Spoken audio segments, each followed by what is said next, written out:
Në fakt, dua të pyes pikë së pari, si po mbahet takimi i kryeministrit Edi Rama me Këshillin e Diasporës dhe çfarë po diskuton në lidhje me të? Partia Socialiste duket se ka nisur edhe përgatitjet e fundit teknike për listën emërore të kandidatëve të cilat do depozitohen në Komisionin Qendror të Zgjedhjeve për ata të cilët duat të garojnë në garën parlamentare të 11 maj. Gjatë ditës së sotme, Partia Socialiste do të fokusohet në dy takime, një e cila po ndodh aktualisht, një mbledhje me Këshillin e Diasporës e cila ka nisur rreth orës 8:30 dhe po zhvillohet online, pra drejtuesit e qarqeve dhe anëtarët e kryesisë të Partisë Socialiste nuk janë mbledhur këtu në Selinë Roz, por janë mbledhur në zonat e tyre përkatëse apo aty ku ndodhen me anë të platformës online, ndërsa mbledhja drejtohet nga kryesocialisti njëherës dhe kryeministri Edi Rama. Nga ana tjetër, gjatë kësaj mbledhje në fokus do të jenë teknikalitetet që janë bërë deri më tani nga Partia Socialiste sa i përket votës së diasporës dhe fokusi pra se cila do të jetë dhe bastioni socialist në zgjedhjet e 11 majit, ndërkohë nga ana tjetër mësohet se mund të ketë edhe kandidatë të cilët do të garojnë në zgjedhjet e 11 majit nga radhët e diasporës, por kjo mbetet për të konfirmuar pas dite në orën 19 ku do të mblidhen drejtuesit e qarqeve pikërisht këtu në Selinë Roz për të finalizuar dhe listën e kandidatëve e cila do depozitohet në Komisionin Qendror të Zgjedhjeve për garën parlamentare të 11 majit. Ndonse nuk janë dhënë detaje se cilët do të jenë emra të rinj nga Partia Socialiste, ka qenë vetë kryeministri njëherëzi dhe kryesocialisti Edi Rama, i cili ka dhënë disa detaje sa i përket listave që ai do të dërgojë në zgjedhjet e 11 majit, ku është shprehur se deputetët aktual të parlamentit nga radhët e mazhorancës do të garojnë në listë hapur për post atyre që mbajnë dhe postin e drejtuesve të qarqeve. Me sa duket, kryeministri Edi Rama është shprehur edhe më herët se do të jetë një luftë e hapur për deputetët me eksperiencë, ndërkohë që do të jenë emra të rinj në lista të sigurta, emra të cilët nuk kanë garuar më parë për kandidat për deputet dhe pritet që të marrin postin e tyre në listat të sigurta pra në radhët e mbyllura të Partisë Socialiste, ku do të shkojnë me votat të cilat do të merren për partinë dhe jo për votat për kandidatët aktualisht pra për ta. Ndërkohë nga ana tjetër, kryeministri Edi Rama pritet që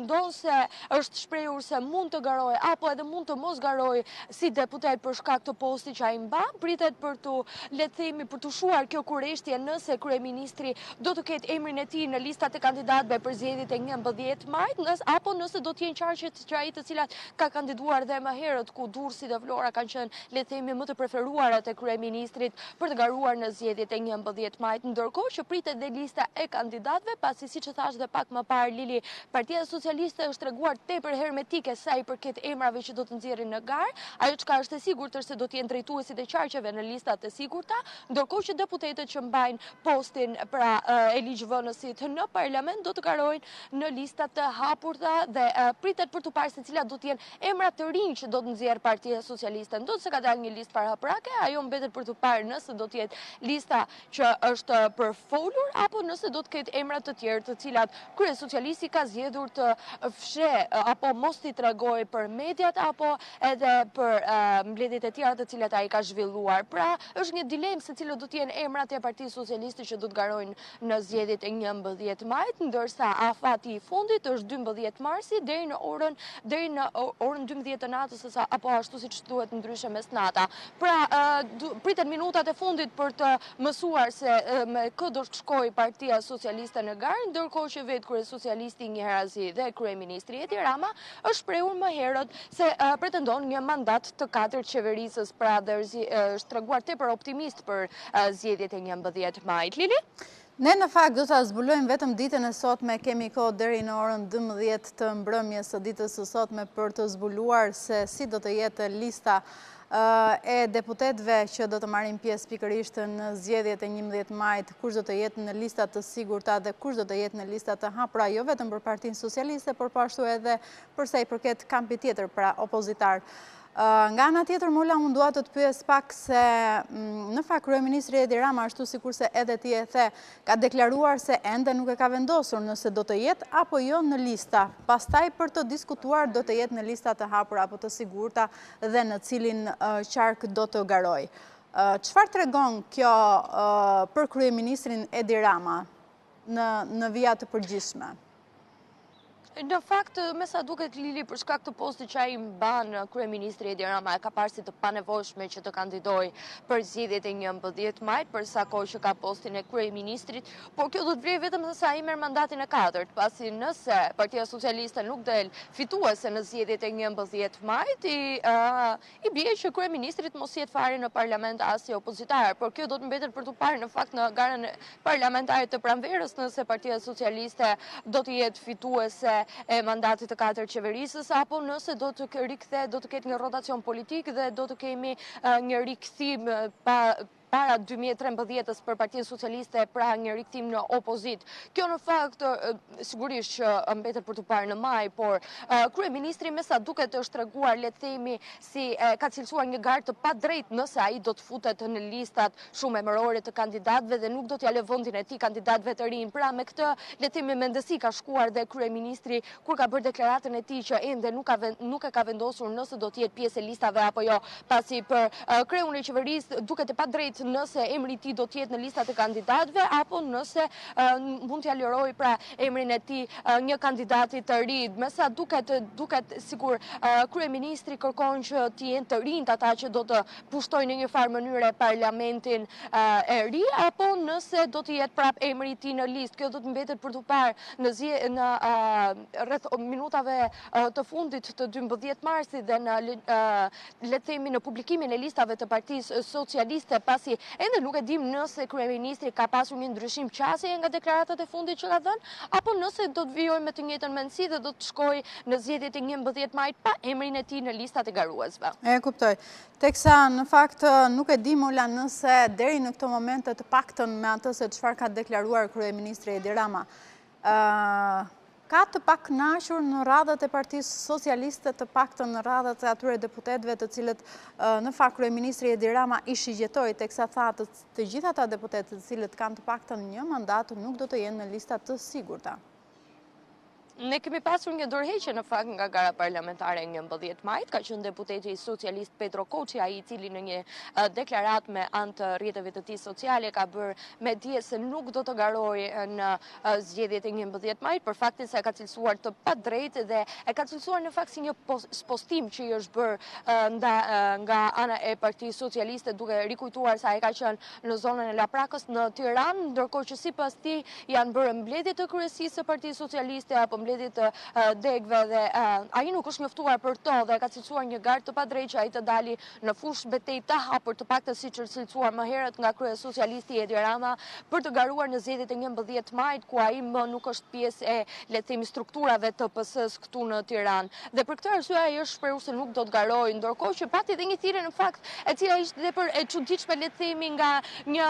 eksponent i Partisë Socialiste, ai i kërkoi deputetëve, kolegëve më saktë, ose jo që të mos garojnë në rast se po hetohen nga prokuroria e posaçme kundër krimit dhe korrupsionit. Kjo në fakt nuk është bërë një lloj, le të themi, një lloj deklarate nga asnjë nga eksponentët socialist për faktin se ata kanë cilësuar si një mbështetje ndaj drejtësisë së re dhe nuk e kanë komentuar punën e saj. Por në fakt deputeti socialist Petro Koçi u tregua i drejt për drejt se në rast se një prej kolegëve të tij socialist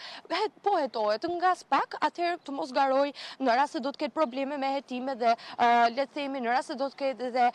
indicie për korrupsion nga ana e këtyre eksponentëve socialist. Duket se është treguar i qartë edhe deputeti mazhoritar se nuk do të marrë pjesë në zgjedhjet e 11 majit, por në fakt Lili diçka tjetër që ka ndodhur ndryshe nga zgjedhjet e tjera, kemi dhe dorëheqjet e kryebashkiakëve për të garuar në zgjedhjet e 11 majit, pra për të marrë postin e deputetit, një gjë që në më herët nuk ka ndodhur, le të themi, në mas, të paktën nga radhët e Partisë Socialiste, ishte Agron Malaj dhe Tërmet Peçi, ata të cilët kanë dhënë dorëheqjen si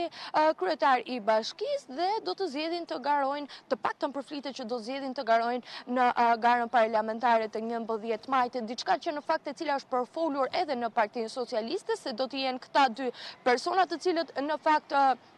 mbajnë postin e kryetarit të bashkisë, të cilët do të duan të marrin postin e deputetit. Është përfolur edhe për kryetarin e bashkisë Beratit Ervin Demo, i cili nga ana tjetër është dhe drejtuesi i qarkut, por kjo mbetet për të parë gjatë ditës së sotme, nëse kemi një dorëheqje dhe nga ana e kryebashkiakut të Beratit për të marrë postin e deputetit, diçka e cila në fakt nuk është parë në mas këtu në Shqipëri, pasi le të themi ata të cilët kanë pushtetin vendor nuk është se janë në interes për të marrë edhe le të themi një post të ligjvënësit, por ndryshe nga herët e tjera ne shohim që kemi 2 dorëheqje dhe përflitet për një të tretë në rast se do të ndodhe, në rast se do të jetë në listat e kandidatëve të 11 majit. Lili? Që do të thotë këto janë pak kënaqësitë e para deri në këtë moment, Mola, derisa të paktën të dalë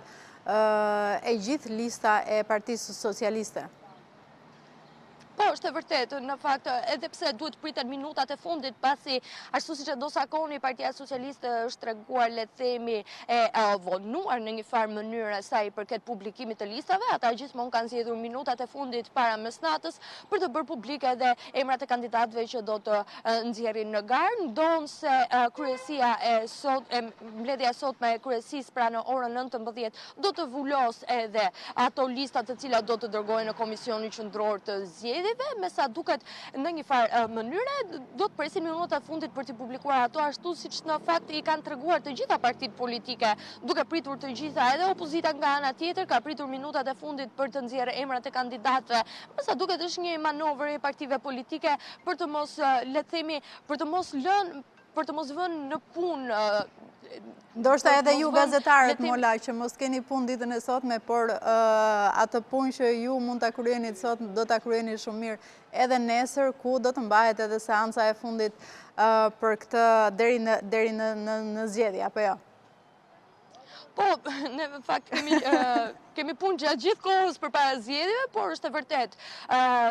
Me sa duket, minutat e fundit janë një manovër e partive për të mos bërë publike më herë se ç'duhet, ndoshta në një farë mënyre nga radhët e tyre për të mos bërë publike emrat që do të nxjerrin në garë. Do të thënë diçka, Lili, ndonse nga Partia Demokratike janë bërë primaret, edhe nga ana e opozitës janë treguar hermetik për listat që do të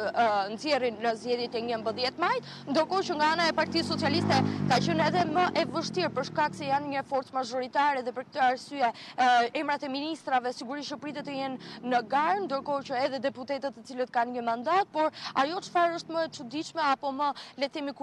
shpall më shumë kuriozitet është ana e emrave të rinj që do të garojnë, nëse do të ketë poste drejtorësh të cilët kanë marrë nga institucionet, apo nëse do të ketë emra të cilët nuk janë shfaqur në politik gjatë këtyre viteve të fundit. Pra është diçka që mbetet për të parë nga radhët e mazhorancës, ndërkohë që nga opozita për shkak të primareve janë treguar le të themi më të hapur, ndryshe nga Partia Socialiste. Lili? Të paktën deri tani dihen ato emrat të cilët kanë garuar në primaret e Partisë Demokratike. Mirë, Mola, unë të falenderoj shumë nëse nuk e diçka tjetër për të shtuar.